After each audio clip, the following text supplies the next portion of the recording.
Good morning from Panhandle Outdoors, America's only daily outdoor TV show. Your source for fishing, hunting, and information for folks who enjoy the great outdoors. Now sit back, relax. It's Panhandle Outdoors. Good morning, folks. Welcome to Panhandle Outdoors. I'm Winston Chester. I'm glad you're here this morning, and a happy New Year to all of you folks and all the viewers we've had throughout this past year. We really appreciate it, and we're looking forward to a great 2023. Let's get started with our weather, brought to us by Gulf Coast Air Conditioning again this year. We appreciate them, Group Pollard and hard-working group. We got this rain coming in. Our high today 73, so it's going to be sort of humid. It's going to be low of 50. The big thing right now I want to check is, of course, is the Gulf temperature at the end of the pier. It is right at 61 degrees. It did drop during the 2 weeks we did have off, so we expected that. It's going to get a little bit cooler, and we're going to have some good action from some cold water fish coming in. Take a look at the wind direction. Well, before we do that, let's go to our river readings, okay? Let's get everything back in order. Our river reading brought to us by Mountain Dew, get out and do. We're looking at the Apalachicola Bluntstown 7.7. It's sort of flattened out a little bit. It's in good shape though. Choctaw Caraville is at 7 foot, and of course it's going to be going up. So we're going to have some high water here this winter, first part of January. There's like to be some high water on our river systems. Our tide chart brought to us by Kent Forest Lawn. I don't have the chart. I'll have it tomorrow. But the low this morning is at 5:35 and high this evening at 7. And wind, as I was mentioning earlier, it's going to be pretty strong right now, coming out of southwest at 14. And if you ever watch the weather patterns and you talk to old timers and all, they would always talk about it coming off the water. So we're coming out of southwest, and they're going to say then it's going to start raining, and they're going to come out of the north. They'd always point north. I remember talking to Bill Tant, and I could still see him pointing north. So we'll be coming out of the northwest at about 5 after the storms come through. Okay, our weather is always important. I know with this segment we always do. I was thinking during the holiday break about the show and all the things we do, and I always want to do better, but I feel like we got a good format set up here. I just feel very strong about the weather as far as our temperature, our tides, and our river readings. These are just things that are important to us as outdoorsmen. Okay, let's take a break. We'll be right back. Okay, welcome back, folks. Again, so glad you're with us, and we just appreciate y'all. Some of y'all already started sending your names in for the pickle jar. I got a kick out of that. I didn't even mention it, but do start sending your names in, and we'll talk about it later. But we got to catch up on these pictures. There was a lot of outdoor activities going on during the Christmas break. I just got a kick out of y'all sharing them with me, and we got to do some things too. So let's start off. First of all, we'll start with just an announcement from FWC, and most of y'all know the recreational harvest of gag grouper and gray triggerfish. It did close January the 1st, so don't catch those and keep them. All right, let's start with Heather Taylor. Heather's a teacher in the Taylor family, Chad and that family, and a good fishing family. Listen, she did something really cool. They went a couple times. We are at it again this morning. Now she sent me this message, but I also got this off her Facebook page. I caught 3 different species of fish in one hole. What's really cool, I fished an inshore Grand Slam. I caught all 3 within 20 minutes of each other and on the same lure. Okay, there's our flounder. Okay, this is just really cool. It's hard to get a slam, but to get them out of the same hole and the same lure, that's really, really something. There's a teachers up there, North Bay Haven. Look at there. Okay, there's a nice trout. Okay, he's got a flounder and a trout. And she said, why not go ahead and catch a redfish? How about that? Good job, Heather Taylor. So she finally let her husband catch one. She told him that he could catch one now. She had her slam. But they had a great time. And I got home, took a mess of fish home, and that was a great family outing. And of course, what do they do with it? Does that look good or what? Good job, Taylor family. I appreciate you sharing that with us, Heather. Okay, this is for my game camera. We always talk about the bears around here. I laughed at it because I was showing it to the kids. I said, he's walking toward the camera. He's saying, where's Coach Chester? Where's Coach Chester? And He's coming straight toward us. But that's a big bear now. That's up in Calhoun County, up there around Althea. Okay, here's another one. Jordan in India sent this. Hey, Coach, we enjoy your show and seeing what all has been harvested each season. So we wanted to share with you our son's first buck, a 5-point. He dropped with a 308 in Clarksville, hunting with his dad in a ground blind. That's a good way to do it. Then the next evening, he dropped a nice, pretty pig with his Appa, I guess, grandfather. Appa like Papa and all, in Weewall. It was a fruitful weekend for this young hunter. Thanks, Jordan and India. Okay, here we go.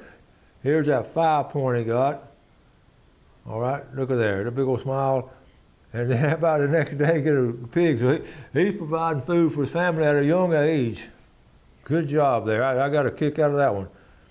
Coming out of Carabel, I'll show you all the last fishing forecast right before Christmas.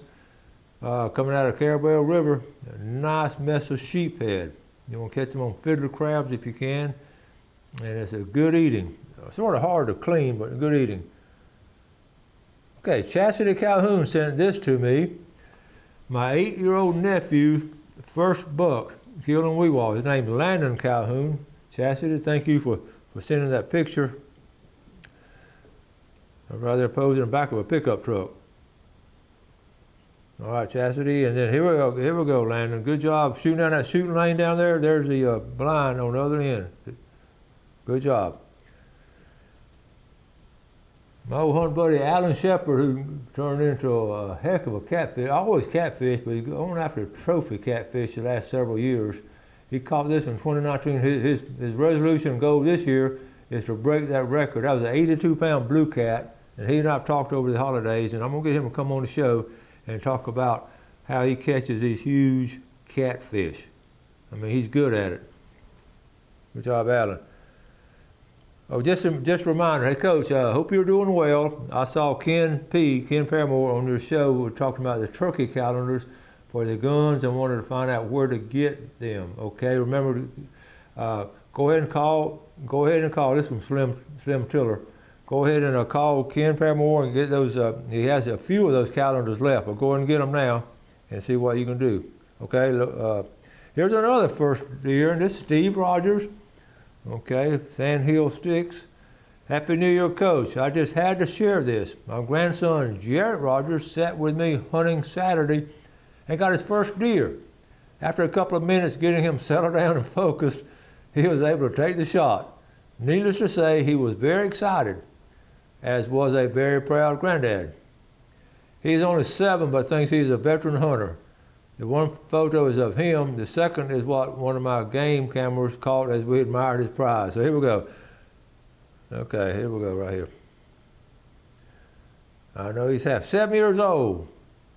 Nice shot there. And then look at the game camera. Isn't that a great natural hugging his granddad? That's just a special picture right there. Cool. Okay, one more picture. I want to talk about this. This is Danny Rathfield. I've had Danny on the show a couple of times, and he was, okay, there he was showing, he sent me this picture here. Danny Rathfield lives in our house next to Press Nails, right there on the bayfront of St. Joe Bay, part of the Rathfield legacy. And he just wanted, the time I wrote out another calendar, just want to share this awesome memory of me and my cousin Orville. Thank you for helping save our history for future generations. And Happy New Year to you. And what we talked to, well, let's go and take a break. I'll come back and talk about that. We'll be right back. Okay, welcome back. I still want to finish up on these pictures. Hopefully, a lot of y'all tell me how much you enjoyed just seeing what all was going on and around here. And so we had like a 2-week break. So I do have a plethora of pictures. So we do want to continue showing them while I was finishing up on Danny Rathfield. Danny is a great historian, and he took the lighthouse beam out of when they over there at Beacon Hill, where the original lighthouse was, and his house there next to Press Nails has that lighthouse, the top of the lighthouse in his house. I just thought that was the coolest thing. When his mom saw him put it on the trailer, she just shook her head and said, "Son, what are you doing with that?" And that was a long time ago. So thank you, Dan Rathfield, for preserving the heritage of this area too, and your family. So we appreciate it. He's coming. I talked to him the other day. He's coming on the show pretty soon, and we're going to share some things. Back to the pictures real quick from the Panama City fishing page. I got to check this. I got to do some fact checking on this. This is from the Panama City fishing page. January 1st, Brian Brumiller posted it. It's the first mahi and wahi on the dock for 2023, even though they're not supposed to be there. So I don't know what happened on that, but anyway, it's interesting. So we'll check that one out. Okay, coming up Friday, January 13th, folks down at St. Joe State Park, they're having a little, they do these things all the time. They do a great job, some kind of nature event, and making tracks at the park. So what they're doing, they're helping you learn to interpret the tracks and different things they're going to do there. So that's going to be, it's going to be about an hour and 30 minutes the next Friday, January 13th. 9 a.m., okay? Be a fun thing.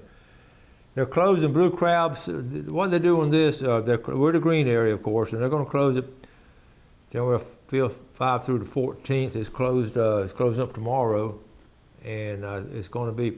The reason they close it, and they close it statewide, is really to. It's not for the crab itself, but really to get all the derelict. What I say for the derelict traps and all, to get those out of there and helping people find.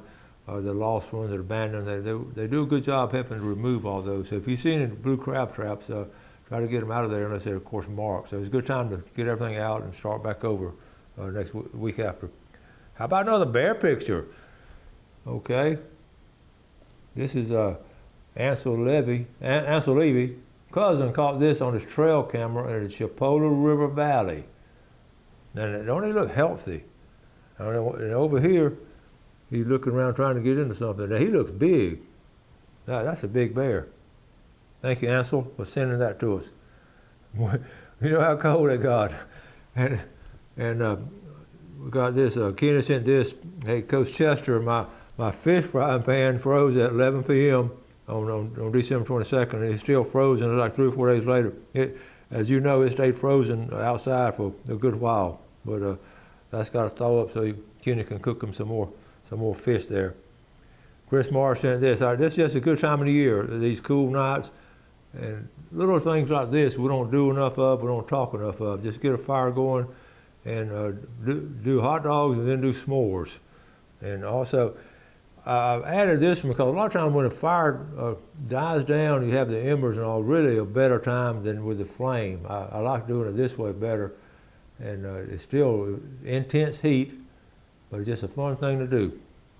And we had s'mores set up for Christmas break for all of us to do, but we just didn't get around to it. It was too cold, and we got tickled that nobody want to go outside and build a fire, but we'll try to.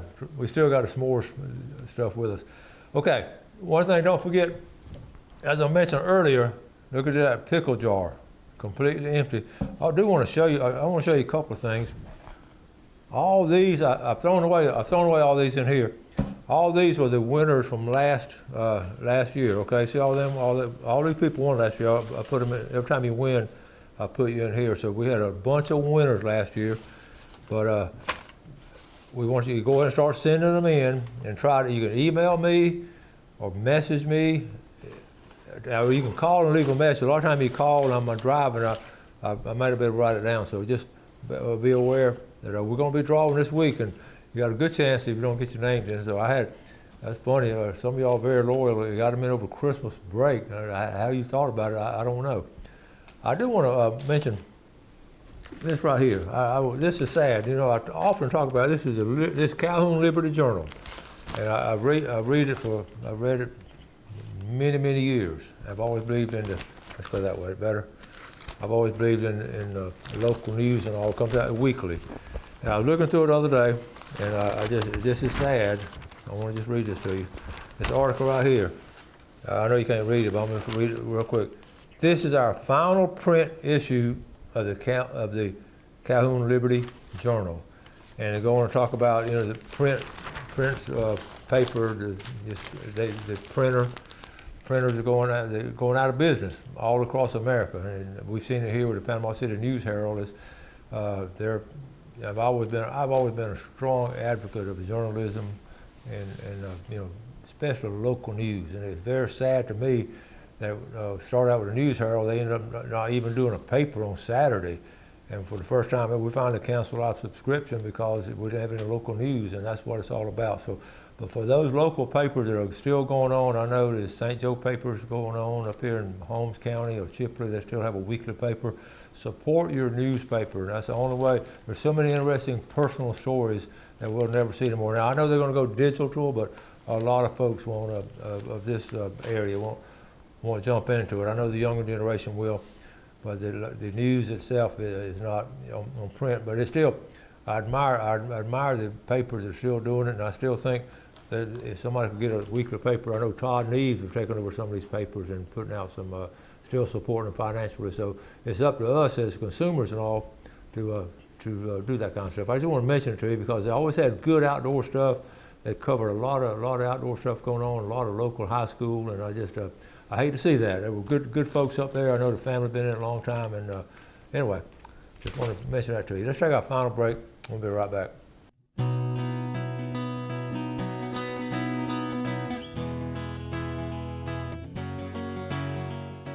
Okay, welcome back. Let's take a look at our fishing game times today, brought to us by Blue Water Outriggers in Port St. Joe. Looking at our times, 8:57 and 10:57 this morning and tonight, 9:23 to 11:23. Good folks down there. We were able to get some good Santa Claus presents there, and I just enjoyed just walking through the store and going over to the pig and getting some groceries. It's just a fun place to spend some good time.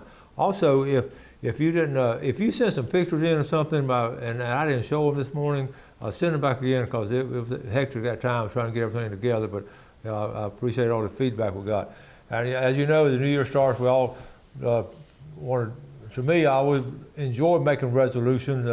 Gail does not do resolutions, but that's where we're opposite of that. But I just always enjoy doing them and I have a goal. To me, just you setting a goal and doing things, and I get tickled sometimes. I save them from last year and see how many I accomplished and all. And most of the time, you don't accomplish a lot of them, but you do get some of them done. I will talk about it in a minute. One thing we did. We just had a wonderful Christmas together, and what we do as a family. Fortunately, we had cold weather, as you know, and I just loved it. And I was able to build a big fire that kept it going for like 3 days. And it sort of died down at night, but I fired it right back up at daylight. And that warmed our house. I mean, so we all gathered around. We all 11 of us are there for Christmas morning. We have like a Christmas brunch and have a big old circle, have a big old living room and a fire, and it was so not just warming to the body, but it was heartwarming to. We go around in the circle and we talk about the year we've had and the good things that's happened, and we talk about different things, how our faith has gotten us through things, and our aspirations for this coming year and what we want to do, and there's some heartwarming and usually by the time we get around there's not a dry eye in the room, but it's all this year is a pure joy for our family and for the blessings we have had. And I love my family. And that's just a special time, and we always talk about the birth of Christ and the meaning of Christmas. So I hope all of y'all had a good Christmas break too. One of the things we give too many presents. That's part of it. We won't spend a whole lot of money, but we just spend some. We do, and I think we always will. It's just a time to give, But one of the things, Gail got all the boys in the family got this. It's a 1 year devotional, and this is Tim Tebow's devotional book. It's a devotional, 365 pages, and each one of us get to read it. But I've always been a Tim Tebow fan. And I've got some great Tim Tebow stories. I went to school with his dad, but anyway, I've started on, of course, and it's just really good. So that's one of I do different devotionals, but I really am looking forward to doing this one each morning of this coming year. Getting back to the fires, this is you never say never. You've heard that saying, you never say never, and I've always heard that, and I've said before, I never will be cutting any firewood. I never will be paying for somebody to cut my firewood. As long as God gives me health and time to do it, I'm going to cut my own firewood. And I have. I've never paid $1 for any kind of firewood. Not that I just feel like I just enjoy doing it. And it's just that firewood warms me 2 times, when I cut it and when I put it in the fireplace. Well, guess what? this Christmas I bought some firewood. Long story, basically during the fall is when I cut my firewood, September usually, and I just, but what happened this past September, Mason was playing his final season of high school football, and we made like an 8 round trip, 8 times round trip up there to Tupelo. It was a 14-hour round trip. So anyway, it took up a lot of time, but I wouldn't trade it for the world. So when the cold weather's coming in, I'm looking at my fire. I usually have something left over. I had like 7 logs. I said, this ain't gonna get it with all this cold weather coming in. Ran into Josh Barber, Anytime Tree Service. I've known Josh a long time. Josh had been, he gets all that firewood and cutting, but he'd been cutting firewood and selling firewood. He had a guy splitting it, and I talked to him, and he'll deliver it, or you can go by and pick it up and just leave a check in the box. How many places can you do that on an honor system? So I was able to get Walter Mason with me, took the truck over. His place is right there off Transmitter, right across the road from BJ's Marine. He has a big old wood pile. They got 150 pieces split, put them in the back of the truck and leave a check, put your check in the little drop box on the honor system. And we just had a kick doing it. It was just fun. We just had a kick putting everything together. And I said, this is the first time ever I've paid for wood. I don't plan on doing it anymore, but if you're in need of some really good firewood, give Josh a call. He'll deliver it to your house. I ran into him at Scott Lenz's house. We were taking him a cake for Christmas, and he was coming up bringing him some Mexican cornbread for Christmas, and Josh and I started talking, and Josh had brought some to Scott Lindsay. I said, well, I'm gonna go by and get me some because it was cold. So that's the story on firewood, and all the things you can do with a good fire. But it was just a very warm Christmas break we had, and I just enjoyed it. So never say never that you're not gonna do something, because I never said I said I'm never gonna buy firewood, but I'm glad I did. It was good firewood, it was split and semi-dried out, and it was just a special time. So anyway, we've got to wrap it up for today. Got some good shows coming up all year. What they are, I'm not sure of, but I know we've got some good shows coming up. You have a great day. Do something good for your fellow man today. Enjoy our great outdoors, and God bless. Thanks for watching America's only daily outdoor TV show, Panhandle Outdoors with Winston Chester, featuring hunting, fishing, and other activities and information to help you enjoy the great outdoors. Join us next time for Panhandle Outdoors.